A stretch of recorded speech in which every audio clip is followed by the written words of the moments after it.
After gravitation, the next is bulk properties of matter.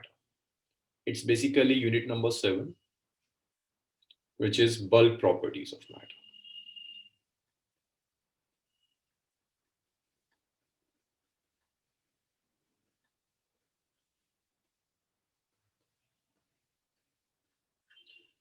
We will divide this bulk properties of matter into two parts. The first one is solids. Means we will study the properties of solid. The next one is fluid. We will study the properties of fluid. This topic is again a part of mechanics. So solid is a bit different, but fluid is just mechanics of liquids and gases. Whatever you have studied for a point particle or a rigid body, that you will repeat for fluids, liquids, or gases. But the solid is a bit different from the rest of the topics that we have. So let's start with solids. This is chapter number 6, 7, 8, 9 of NCERT. This is chapter number 9, solids.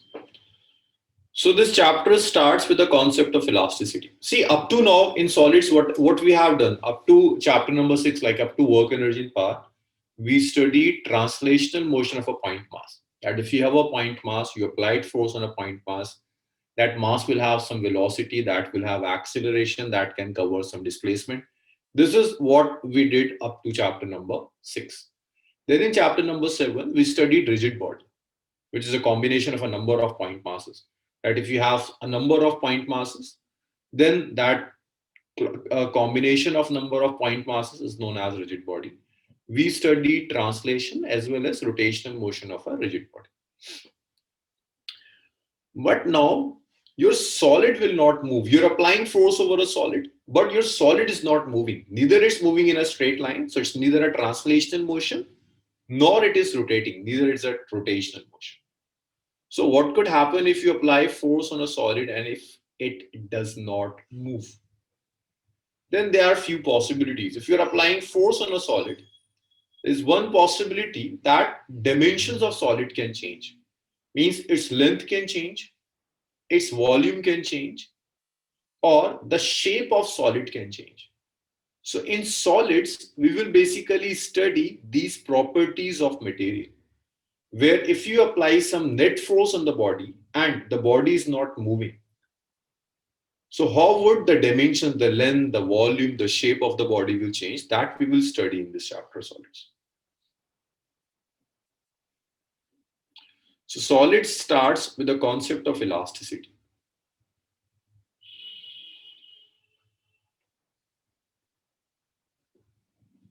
Elasticity is simple property of material due to which it regains its original configuration on removing the deforming force.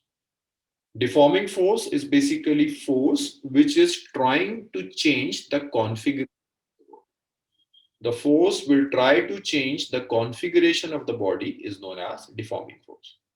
Like if I take this pen, and let's assume that this pen is metallic, if it is of metal. If I apply some force over the pen, then there is possibility that the length of this pen will change. So I'm applying a force which is changing the length of the pen. That force is known as deforming force. If I remove that force, then this pen can regain its original configuration. So the property due to which a body tries to regain its original configuration is known as elasticity. And the force which try to deform the body, force which try to change the configuration of body is known as deforming force. So elasticity is its property of body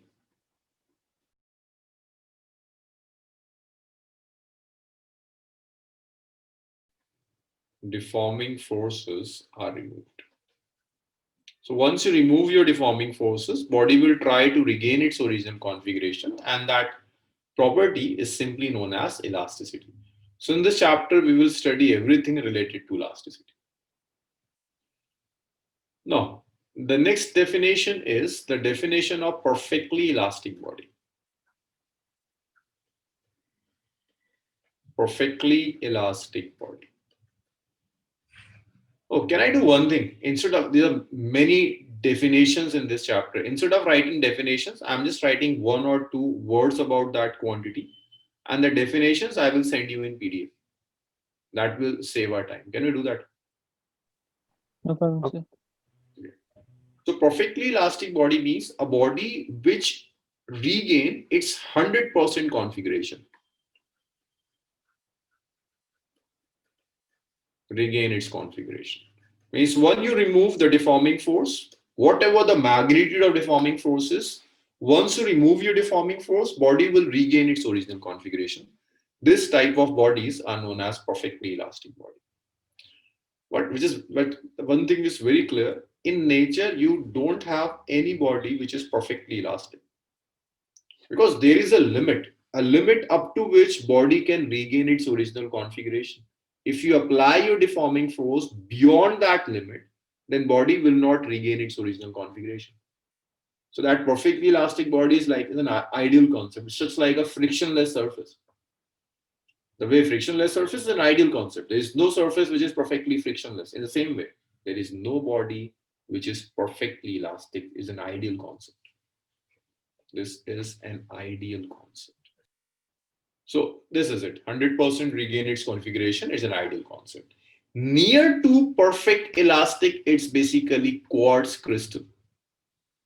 Quartz crystal is near to perfectly elastic. The next is elasticity, perfectly elastic body. Then the property which is just opposite of elasticity is plastic. The next is perfectly plastic body. So basically, plasticity is the property which is just reverse of elasticity. If a body regain its original configuration, then this is due to elasticity. If body is not regaining its original configuration, then that is plasticity. The best example of plastic body is wax. If you have wax, you heat up the wax, stretch it and leave. The wax will remain as it is. It will not regain its original configuration. So that wax is an example of perfectly plastic body. And again, no body is 100% plastic. No body is 100% plastic. Near to perfectly plastic body is paraffin wax. But again, it's not 100% plastic. If you take some wax, heat it up, you stretch the wax and release, then wax will try to regain its original configuration. It will compress a little. So it's not 100% plastic, but yes, as compared to other material, its plasticity is very high. That's near to perfect plastic is paraffin wax. So we have to study the elasticity of a material. Let's see, what do you mean by elastic limit? Elastic limit is basically the range of applied force or the range of deforming force up to which your body is elastic. If you apply force beyond that range, then your body will not be elastic. It will not regain its original configuration. So the range of deforming force up to which your body is elastic, that is its elastic limit. Okay. So elastic limit means the range of deforming force up to which your body is elastic. So this is the range of deforming force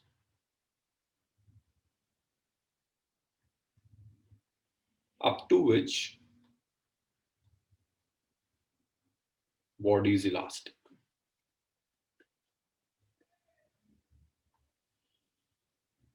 So I'm giving you an example. I consider a rod. The actual length of the rod is 10 meter. I applied a force of, let's say, 10 Newton over the wire, and it gets stretched by some 2 meter. It gets stretched by 2 meter. Apply some force, a force of 10 Newton. Now, as soon as I remove this force, the body regain its original configuration. It's again come back to 10 Newton. That means this 10 Newton is still in the elastic limit. Applying a force of 10 Newton, when I remove this force, body go back to its original configuration. This is within elastic limit. I increase the force. Apply more force. Apply force of 20 Newton. But when I remove this force, the final length of the body remains 11 meter. It's not gaining its original configuration, original length. The original length is 10 meter. Once you remove this force of 20 Newton, the body does not come back to its original configuration. It remains at 11 meter. So this additional extension of 1 meter is known as permanent set. So you have a permanent deformation of your body. That means when you apply force of 20 Newton, you have exceed the elastic limit. Because up to elastic limit, if you remove the deforming force, body will go back to its original configuration. So we call this as permanent set. This is the permanent set in the body.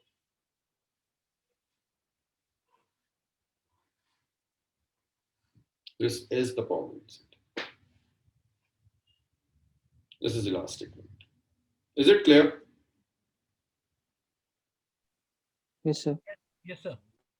So elastic limit is a range of deforming force up to which your body regain its original configuration. So this is outside elastic limit. This force is outside the elastic limit. So up to elastic limit, every body is elastic. Like even steel is elastic. If you apply a force on the steel, it gets deformed. This is what usually happen in bridges.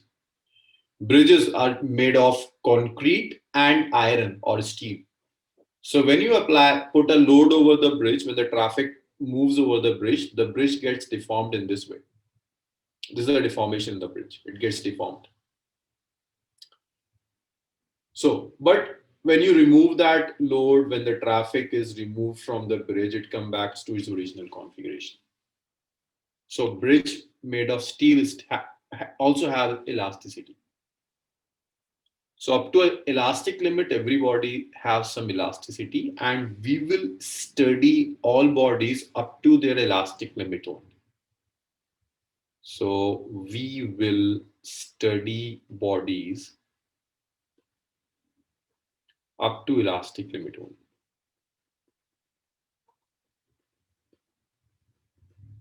Elastic limit. Okay, the next question. Yes, Arshit, body cannot regain 10 meter again. There is some permanent deformation of the body. That's why I'm saying it's out of the elastic limit. So we'll study bodies up to elastic limit only. So that was about elastic limit. The next question is, what is the cause of elasticity? What is the cause of elasticity? Which force is taking this body back to its original configuration? When I remove this deforming force, then which force is pulling this body back to its original configuration? Can you tell me? Intermolecular attraction. Yeah, intermolecular attractions. It's basically the intermolecular forces between the molecules, which bring back the body to its original configuration. So the cause of elasticity is the intermolecular force.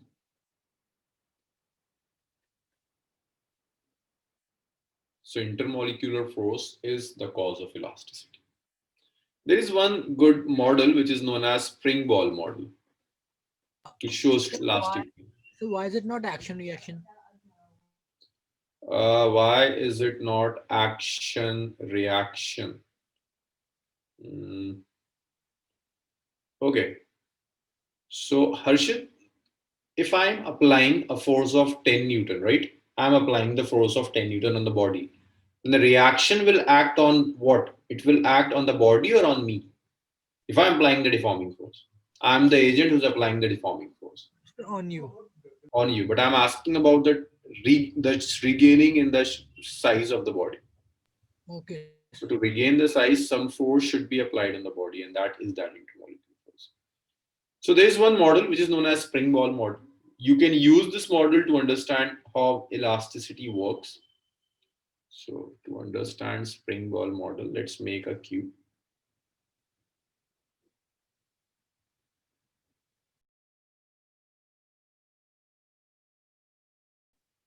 So these are basically atoms or molecules.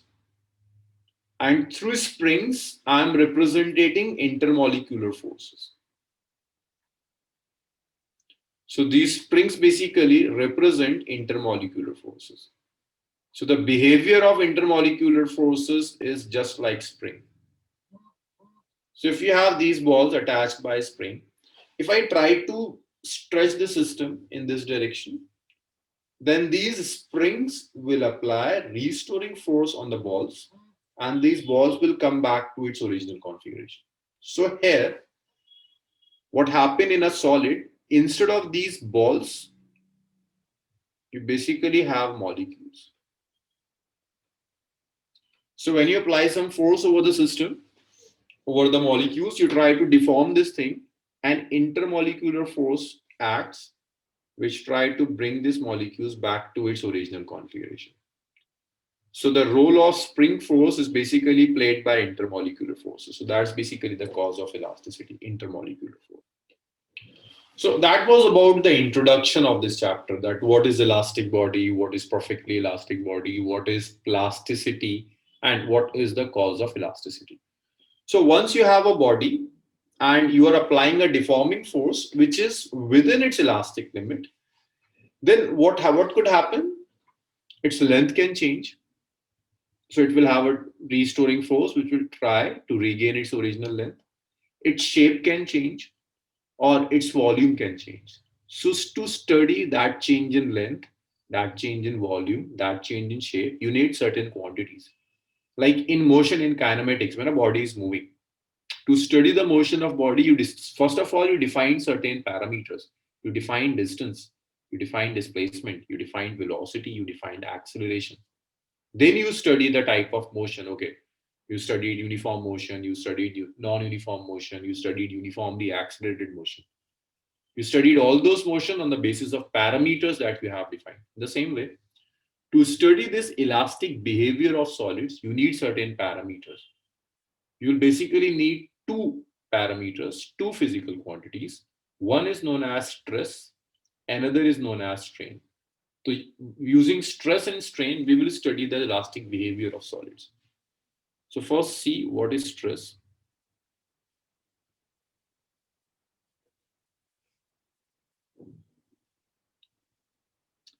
And one more thing, for the whole chapter, consider your solid body as a spring. Whatever you did for a spring in work, energy, and power, you know that if you apply a force on a spring, a restoring force is developed in the spring. The restoring force is equal to the applied force. This we did in work, energy, and power. If you're applying a deforming force on the spring, then spring will try to regain its original configuration. A restoring force is developed in the spring, and that restoring force is equal to the applied force. Just like spring, if I take a solid body, if I take a wire, let's say I'm taking this wire. This is my wire.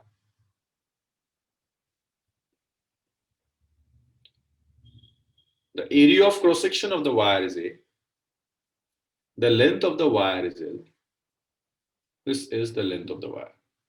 If I apply some force over the wire, if I apply some force over the wire, some force F, then due to this force, the length of the wire will change. Its length will change. Due to this force, the length of the wire will change. So this force is known as deforming force. I represent it by FD. This is deforming force. Now, as soon as you apply deforming force, a restoring force gets established in the spring.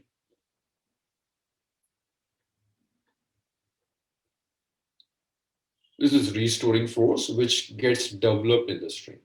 So applying a deforming force, there is a restoring force in the spring or in this wire. So the stress is basically, stress is the ratio of restoring force. It is the ratio of restoring force divided by the area of cross section. We don't consider total area here. We just consider the area of cross section, the area over which you are applying your deforming force. So that is stress. Now, you know that restoring force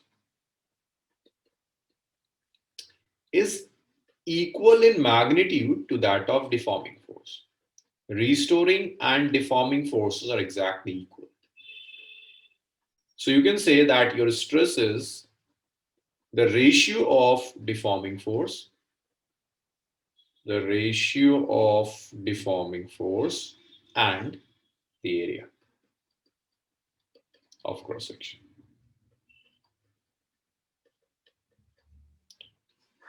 Stress is a scalar.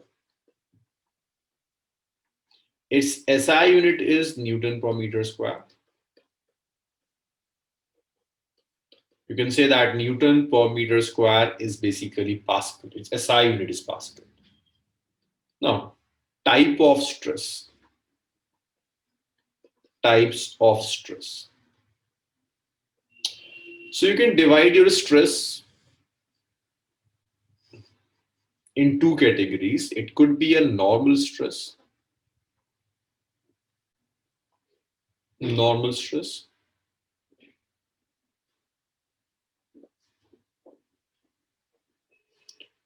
or the stress could be tangential. It could be a normal stress or a tangential stress. You can further divide this normal stress into few categories. You can say that your normal stress could be tensile. It could be compressive.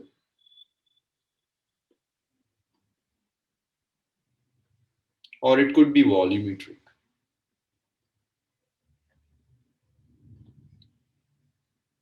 And there's no other further division in tangential stress. So normal stress simply means it's acting perpendicular to the surface. Normal stress simply means it's acting perpendicular to surface. So the stress which is acting perpendicular to the surface is normal stress. Now, if it is acting perpendicular to the surface, then this normal stress can affect your body in three ways. It can either increase the length of body. If it is increase the length of body, then the stress is known as tensile stress. It can decrease the strength of body, decrease length. If it decrease length, then that is compressive. Or it can simply change the volume.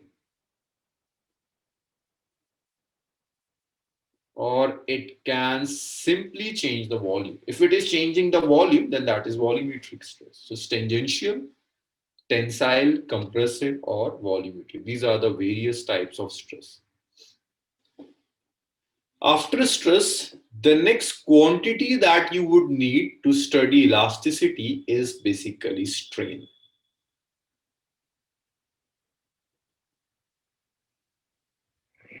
So what is strain? Strain is basically, so if you apply a deforming force, then configuration of body will change. That's a different thing, that once you remove the deforming force, body will regain its original configuration. But when you're applying your deforming force, the configuration is changing. How the configuration will change? Either the length will change, or the volume will change, or the shape will change. So whenever configuration change, we say that a strain is developed in the system. The strain developed due to change in configuration. So if configuration change, strain developed. So you can say on applying deforming force, so when you apply deforming force, on applying deforming force,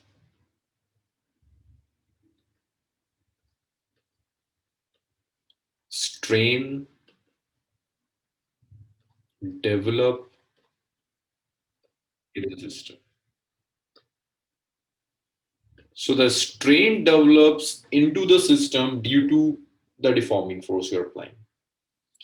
We define strain as the change in configuration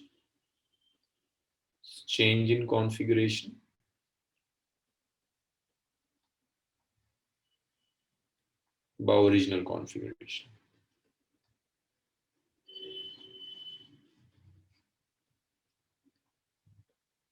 This change in configuration, and original configuration could be anything. It could be length, it could be volume, it could be shape.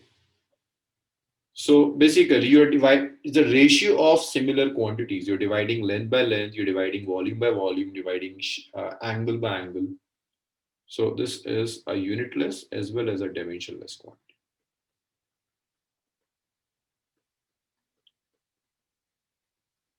So broadly, we have three types of strains.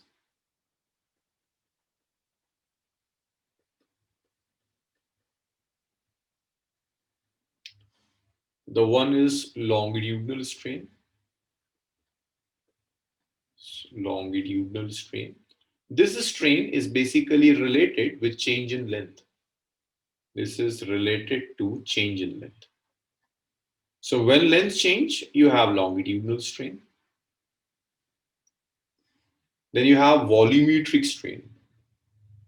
The name signifies volumetric strain.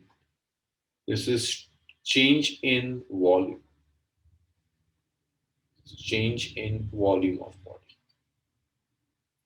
After volumetric strain, you have one more type of strain, which is known as shearing strain. The shearing strain is corresponding to change in shape. This arises when there is a change in shape of the body. So these are the types of strain: longitudinal, volumetric, and shearing. You can match these strains with the stress. So if your stress is tensile or compressive, then length will change, means this tensile or compressive strain will give rise to longitudinal strain. Sorry, tensile and compressive stress will give rise to longitudinal strain. This volumetric stress will give rise to volumetric strain. This tangential stress will give rise to shearing strain. So these are the different types of strains and their corresponding types of stress. Because strain will develop only if you are applying stress, you're applying deforming force, then only you will have strain. Okay, after strain, the next quantity is Hooke's law.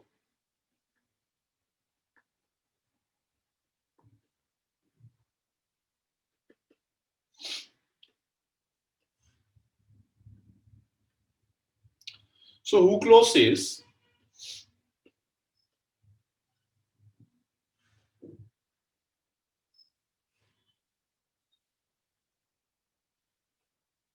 that if I take stress here and strain here, Hooke's law says that within elastic limit, your stress is directly proportional to strain.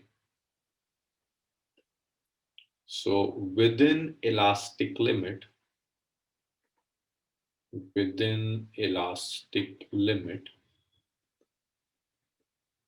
stress that you're applying is directly proportional to the strain that gets developed.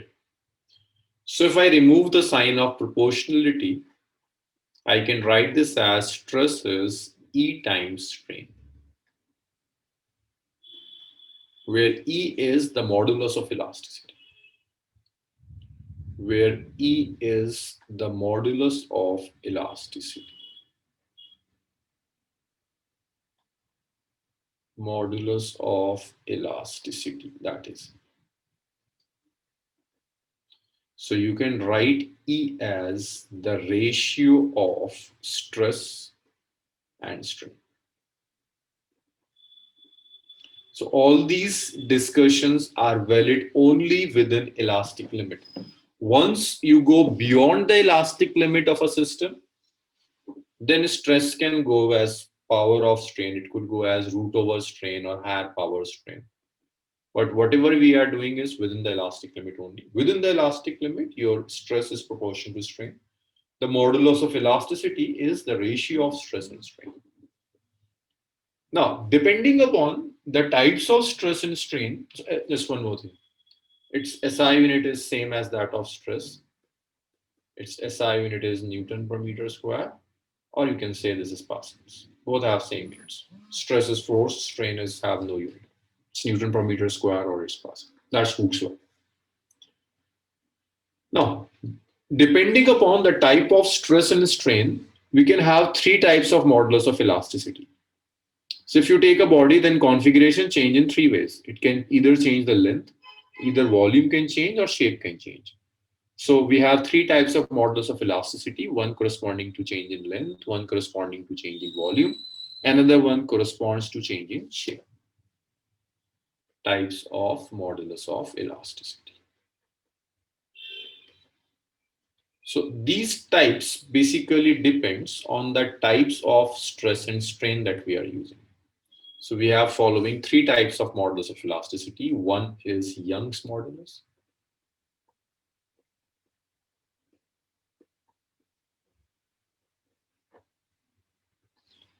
Bulk modulus.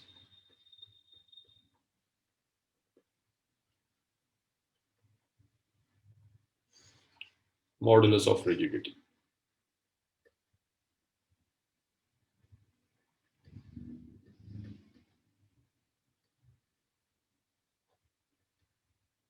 These are the different types of modulus of elasticity. Okay, so let's start with Young's modulus first.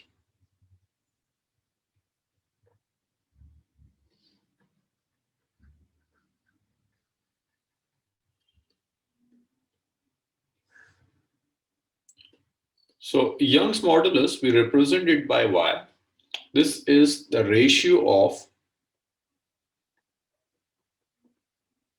normal stress.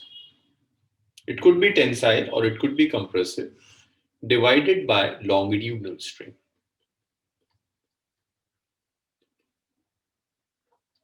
Longitudinal strain. So let's consider a wire. This wire.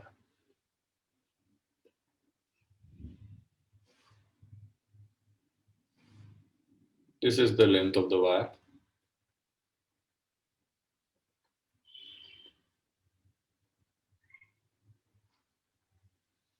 The length of the wire is L. I'm applying some force F on the wire. This is the deforming force. Due to this force, the length of the wire changes. Due to this force, the length of the wire changes.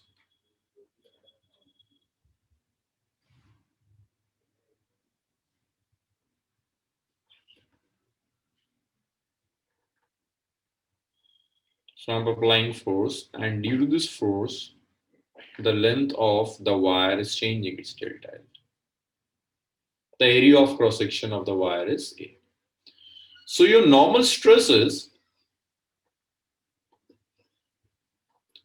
is the ratio of force acting on the wire divided by the area of cross section. Your longitudinal strain,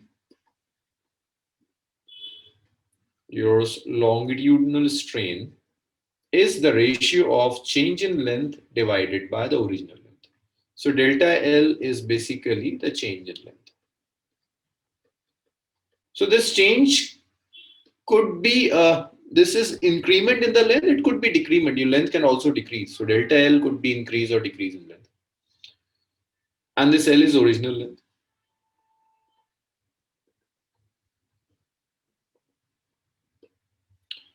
So if I substitute all things here, normal stress is force upon area.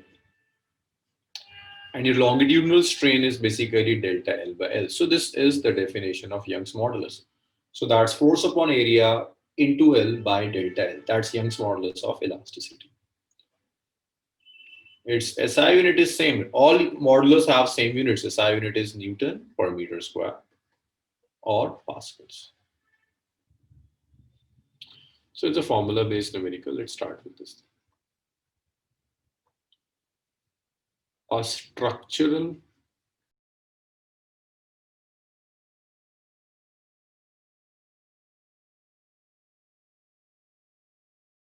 A structural steel rod has a radius of 10 mm. So radius is 10 into 10 raised to the power minus 3, which is 10 raised to the power minus 2 meter. Its length is 1 meter. Force is 100 into 10 raised to the power 3, which is 10 raised to the power 5. First part, stress. So the stress is the ratio of force by area. Stress is the ratio of force by area, which is pi r square. So this is 10 raised to the power 5 by pi to 10 raised to the power minus 2 square.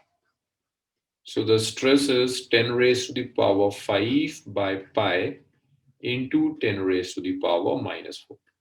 So it's 1 by 3.14 into 10 raised to the power 9.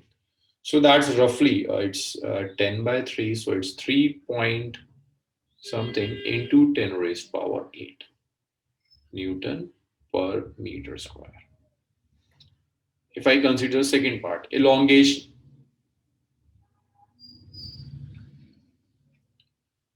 So elongation means you need delta L. You need delta L. So for delta L, you can use this expression. It's F by A delta L over L. So you can write that delta L is, it's F into L by A into Young's modulus. Is it clear, Fazil? It's 10 raised power 8. Yes, sir. Force is 100 kilonewton, so that's 10 raised to the power 5. The length is 1 meter divided by area, which is pi r square. It's pi into 10 raised to the power minus 2 square into delta L, the change in length. No, it's not delta L. Yeah, y is 2 into 10 raised power. So this is pretty formula based.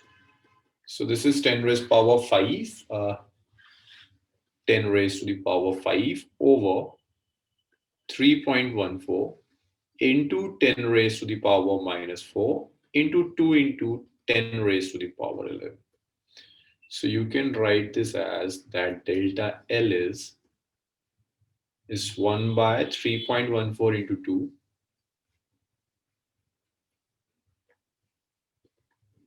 into 10 raised to the power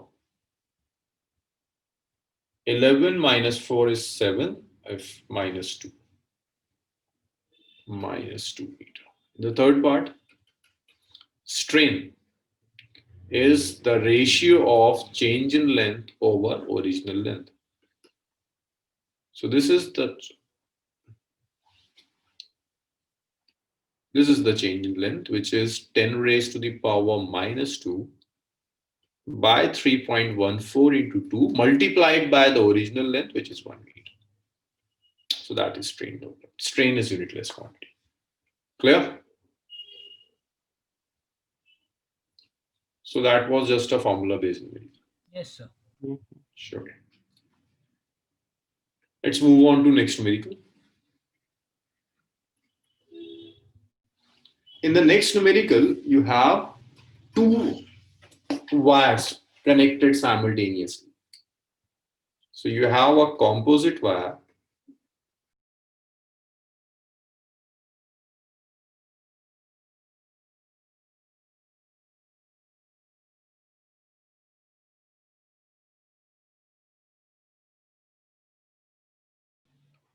So you basically have a wire which is a combination of a copper and a steel wire. So you have one wire of copper. Sorry. You have this one wire of copper, and along with copper you have another wire of steel. Both have same diameter. The area of cross section is same.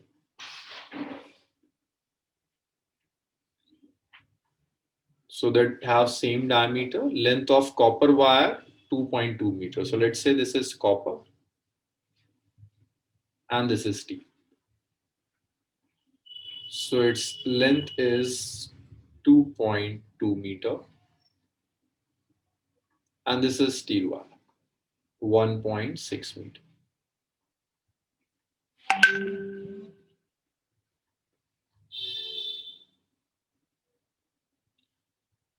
Stretched under a load by 0.7 mm. So basically, both the wires will get elongated if you apply some weight here. So the elongation in copper wire plus elongation in steel wire is this thing, 0.7 mm. So that is 0.7 into 10 raised to the power minus 3 meter. That's first equation.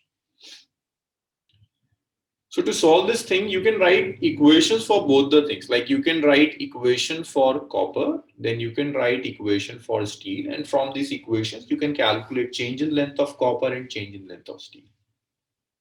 So you can write this as, this is Young's modulus of copper is force, which is basically the weight of the body, divided by the area of cross section, change in length of copper multiplied by the length of copper.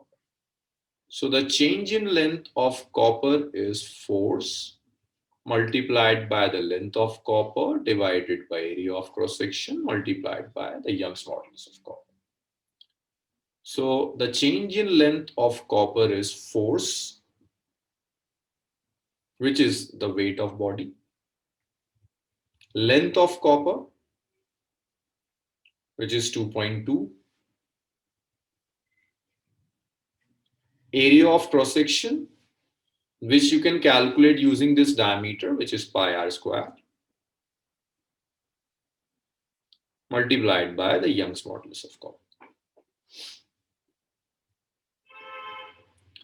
Next, if I substitute all values here, W is unknown, the length of copper is 2.2, pi is 3.14, radius is, its diameter is 3 mm, so radius is 1.5 mm. So it's 1.5 into 10 raised to the power minus 3 square. It's pi r square, right? Young's modulus of copper is this. For copper, this is 1.1 into 10 raised power 11. So it's 1.1 into 10 raised power 11. That is my equation number 2. So this is equation number 1. This is equation number 2. Similarly, you can write this after copper. You can write it for steel. This is force, length of steel, area into change in length of steel. So the Young's modulus of steel is, you can calculate delta L steel from here. So delta L steel is force by area, length of steel divided by the Young's modulus of steel. So you can write that change in length of steel is force, which is weight, area, which is pi r square. This is length of steel divided by Young's modulus of steel. So the change in length of steel is its weight. The length of steel wire is this, 1.6. The lengthy calculation, 3.14 multiplied by radius is same. Both the wires have same radius, 1.5 into 10 raised to the power minus 3 square into the Young's modulus of steel, 2 into 10 raised power 11. 2 into 10 raised to the power 11. That is equation number 3. Now you can substitute 2 and 3 in 1. So if you substitute 2 and 3 in 1, you will get delta L copper, which is W into 2.2 by 3.14 into 1.5 into 10 raised to the power minus 3 square into 1.1 into 10 raised power 11 plus its delta L steel, which is W into 1.6, 3.14, 1.5 into 10 raised to the power minus 3 square, 2 into 10 raised power 11. which is equal to 0.7 into 10 raised to the power minus 3. So you have one equation and one variable. I think from this you can calculate W. I'm writing the value of W. Just have solution. W is 176.8. So I'm not wasting time in solution of this equation. 176.8. That's it. There's one more type of numerical, third type of numerical on Young's modulus. So the next question says a heavy. Just one more thing. In all these questions, the wires are massless. This is a massless wire. No mass of wire is given. This is massless. Even in the last question, this is a massless wire. This wire is massless. Okay, just tell me one thing. If you have a massless wire, I take a massless wire and I hang this wire from some support. Is there any deforming force acting on the wire? This is a massless wire. I hang this wire from a support. This wire is hanging from a support. Is there any deforming force acting on the wire? No, sir. No. No deforming force is acting on the wire. But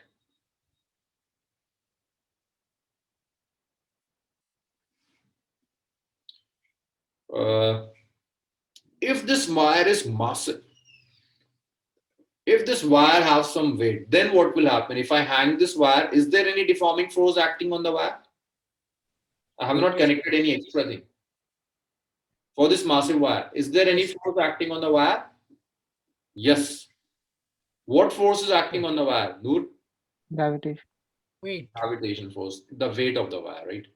The weight of the wire will act on the wire. And this wire will stretch due to its own weight. So till now, we have massless wires. So to stretch the wires, we were applying some external force. But instead of a massless wire, if in the question a massive wire is given, then that massive wire will elongate under its own weight. Massive wire gets elongate under its own weight. So let's start with the massive wire. So the question is a uniform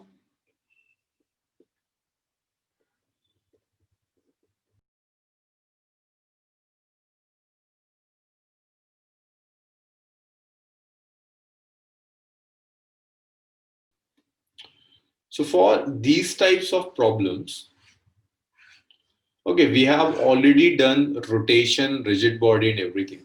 So if I take this wire, I take the length of the wire is L. The length of the wire is L. This is the wire. The length of the wire is L.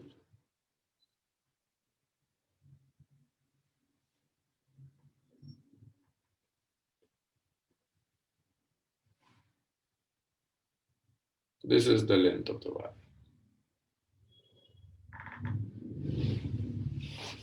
So can you tell me at what point the weight is acting? This is smaller. So where is weight acting on the wire? Where? Center of mass. Yeah. The weight will act at the center of gravity. So This not mass. is center of gravity. It's about weight. Weight acts at center of gravity. This we did in rotational motion. For a body of very small size, the center of gravity and center of mass coincide. That center of gravity where the entire weight of the body is acting. Now, this weight, you can replace this system because weight is acting on the center of mass. Weight is not acting over this portion. So when you apply that weight is acting on the center of mass or on the center of gravity, you can replace the system with that of a wire,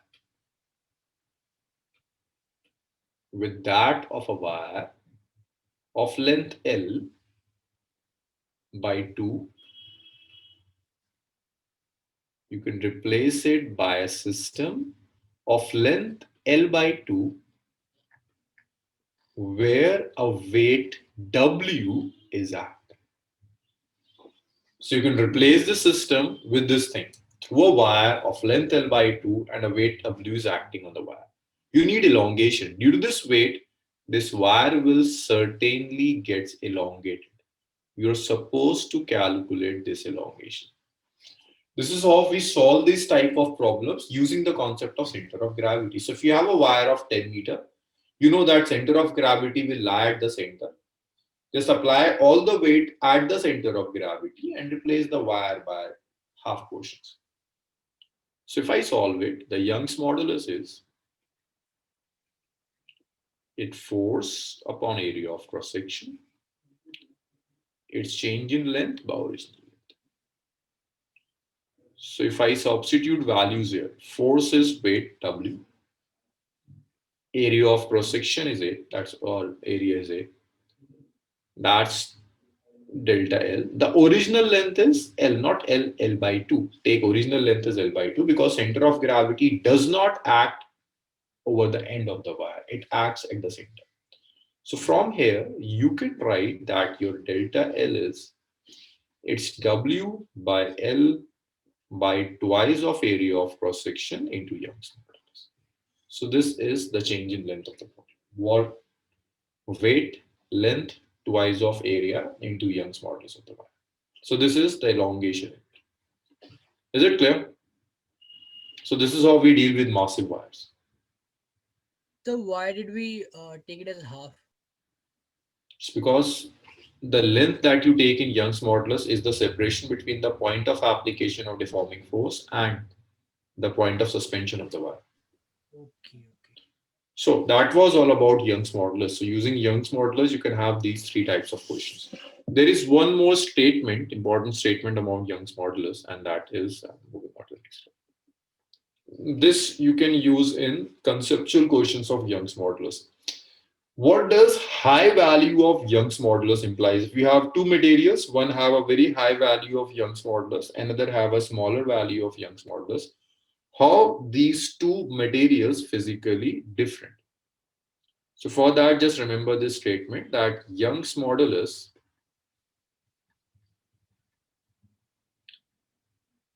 measure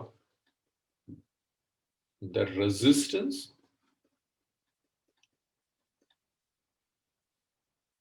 of material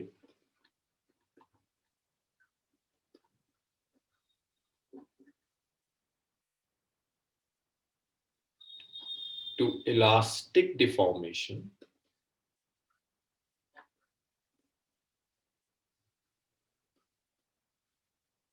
under load.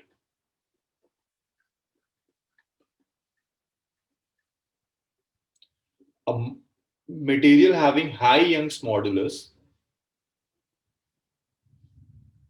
So Young's modulus measure the resistance of a material to elastic deformation under load. Means a material having high value of Young's modulus will have less deformation, or vice versa.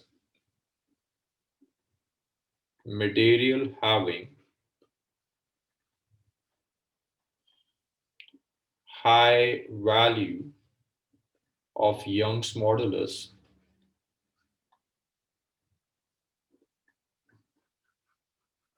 will have less deformation.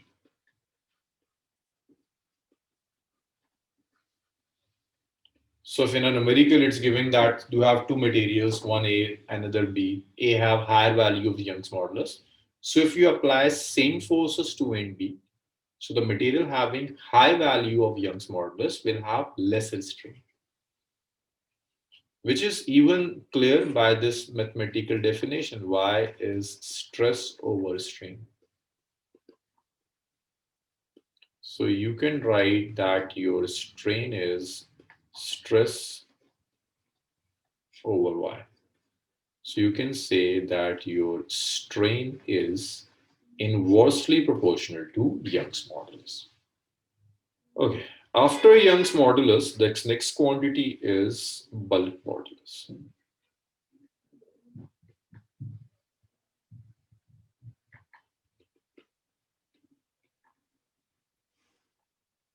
Bulk modulus. In Young's modulus, we deal with length. In bulk modulus, we deal with volume. So bulk modulus, we represent it by B. It's basically the ratio of normal stress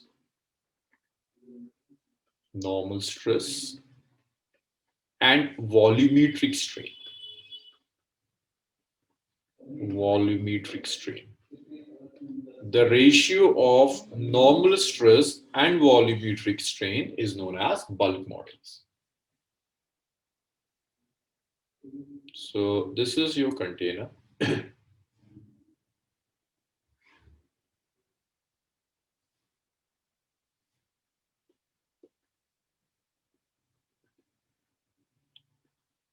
This is the container. In this container, I placed a body, this one. So all around the container, you have liquid. So liquid exert some force over the body. The radius of the bodies are, the liquid keeps on exerting the force over the body. So liquid is exerting some force over the body. The radius is R. This force is F. This force is F. It's basically the pressure exerted by liquid which is exerting the force over the body. Due to this force, this body can get compressed. Its volume could decrease. So this is basically the change in volume of the body, which is delta V. So the normal stress here is,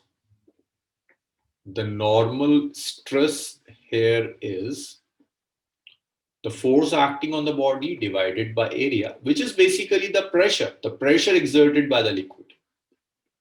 This is the pressure exerted by the liquid. And if we talk about volumetric strain, then here volumetric strain is the ratio of change in volume divided by the original volume of the body. So you can say that bulk modulus is the ratio of pressure. I'm putting a negative sign here. This negative sign is simply due to the fact that in this particular example, the volume of the body is decreasing, body is compressing. So it's pressure by delta V over V. So that is the bulk modulus. This is how we calculate bulk modulus. So if you want, you can put this V in the numerator. It comes out to be minus PV over delta V. This is how we calculate bulk modulus of the system.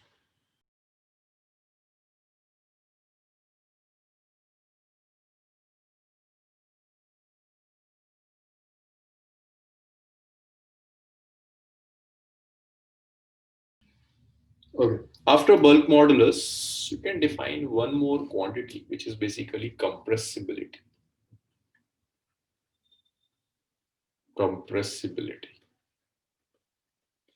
Compressibility is 1 by bulk modulus. It is the inverse of bulk modulus. The inverse of bulk modulus is known as compressibility. We usually represent it by a small k. So compressibility is 1 by bulk modulus. So if I compare the compressibility of gases, liquids, and solids, then gases can be easily compressed. So the compressibility of gas is maximum, followed by liquid,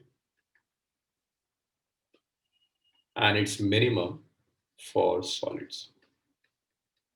It's simply defined the ease with which a material can be compressed. If you have a gas, it can be compressed very easily, so the compressibility is maximum. If you have a liquid, its compressibility is slightly less than gases, and solid have the least compressibility. Okay, the next thing is, for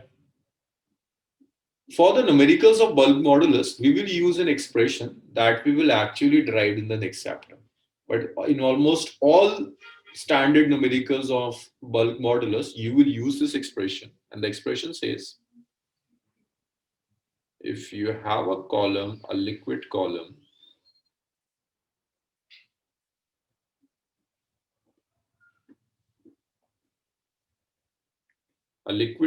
of height h, then it's certain that this column will exert some pressure at the bottom. So the pressure that this liquid column is exerting at the bottom is P, which is H rho G. This is the pressure exerted by liquid column at the bottom of the container. So the pressure that this liquid is exerting over the bottom of the container is this, that's HOG, pressure exerted by liquid column. I will use this expression, derive this expression in the next chapter, but I'm going to use it in the next numerical. This is pressure exerted by liquid. Please note it down. I will use this in the next numerical. So the next question says, the average depth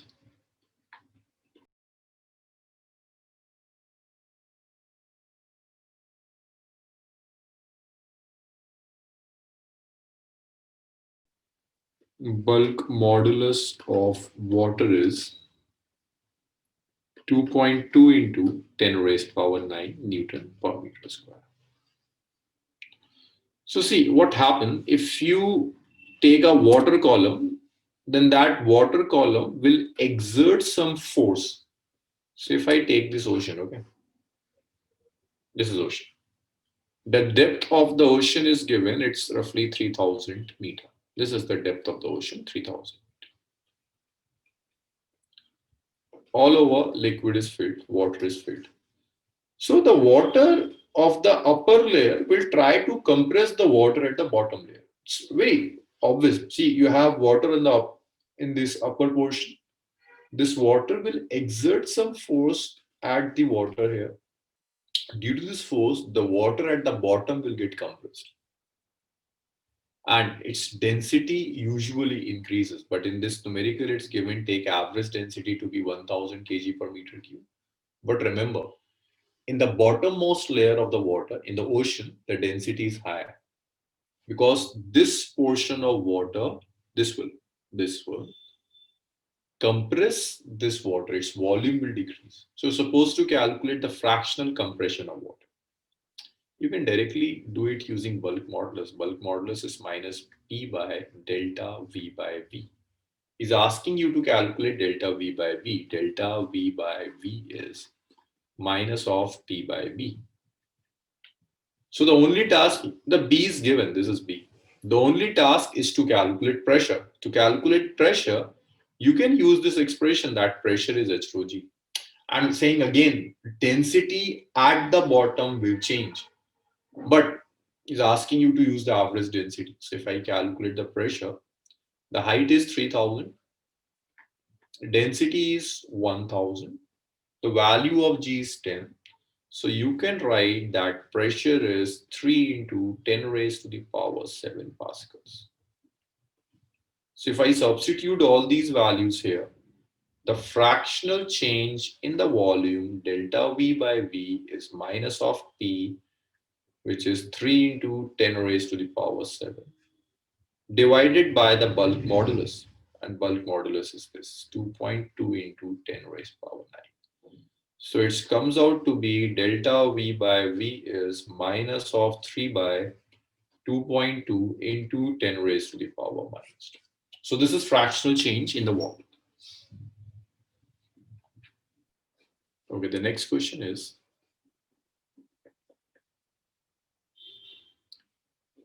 now solve this one. I won't solve this numerical. If normal density